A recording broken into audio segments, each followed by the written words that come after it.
Would depend on their performance. One, Senate President Chis Escudero, for instance, is going to preside over that.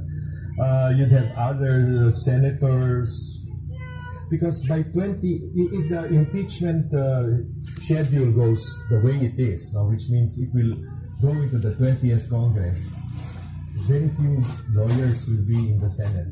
Very few lawyers will be left in the Senate. So I don't see, except for Senator Senate President Chis Escudero, probably, again... Senator Risa Ontiveros. Senator Risa will probably be... ng provincial government at ang Hainan Normal University na nakakulong po sa China sa kasong paniniktik. Sisterhood agreement between the provinces nga po of Hainan and Palawan. Maganda naman yung layunin ng programa, magbigay po ng libreng edukasyon, all expense paid para sa mga Pilipino na taga Palawan na gustong makapagtapos ng pag-aaral. Pero ano ang nangyari?